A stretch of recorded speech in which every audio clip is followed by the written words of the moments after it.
नमस्कार।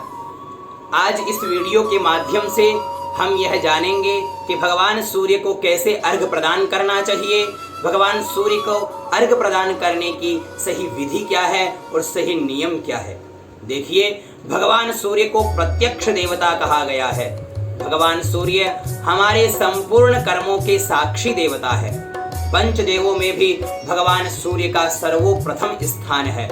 शास्त्रों में उल्लेख है कि हमारे जितने भी मनोरथ है उनकी सफलता प्राप्त होती है, हमारे मनोरथ पूर्ण होते हैं और भगवान सूर्य को अर्घ्य प्रदान करने से हमारे शारीरिक जितने भी कष्ट है उनका भी निवारण होता है।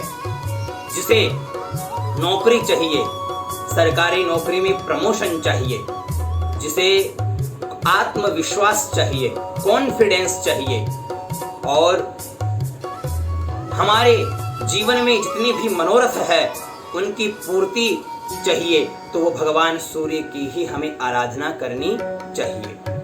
भगवान सूर्य की आराधना करने से हमारे आसपास का जो आभा मंडल है, हमारा जो वातावरण है, वो पूर्ण सकारात्मक हो जाता है, जिससे किसी भी प्रकार की नेगेटिव ऊर्जा उसमें प्रवेश नहीं कर पाती।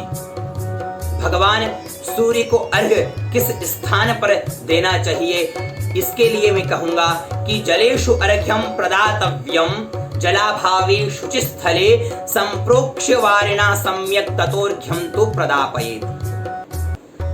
जल जहां हो, जैसे नदी उपस्थित हो, तो हमें नदी में खड़े होकर के भगवान को अर्घ्य प्रदान करना चाहिए। और जलाभावे शुचि स्थल यानी शुद्ध स्थल में हमें खड़े होकर के वहां संप्रोक्षण करके और हमें वहां भगवान को अर्घ्य प्रदान करना चाहिए।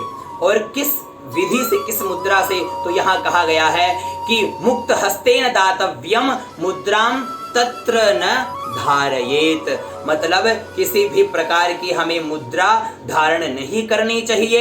मुक्त हस्त से अंगुष्ठ नहीं मिले, तर्जनी से तर्जनी नहीं मिले, मुक्त हस्त होना चाहिए और मुक्त हस्त से भगवान सूर्य को अर्घ्य प्रदान करना चाहिए। तांबे के कलश में जल, अक्षत, पुष्प, गंध इत्यादि लेकर के पूर्वाभिमुख होकर के यानी पूर्व की तरफ मुख करके समय जब भगवान सूर्य उदित होने वाले हो, आभा मंडल में हल्की हल्की लालिमा छाई हो, उस समय भगवान सूर्य को अर्घ्य प्रदान करना चाहिए।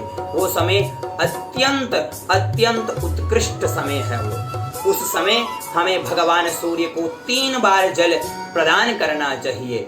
और किसी कारणवश अगर हम लेट हो गए हो तो चतुर्थ अर्घ्य हमें प्रायश्चित के लिए प्रदान करना चाहिए। और किसी बंधु को अगर मैं जो मंत्र बोल रहा हूँ वो नहीं आता, तो वो श्री सूर्याय नमः या अपने भाव से ही भगवान सूर्य को प्रणाम करके वो अर्घ्य प्रदान कर सकता है।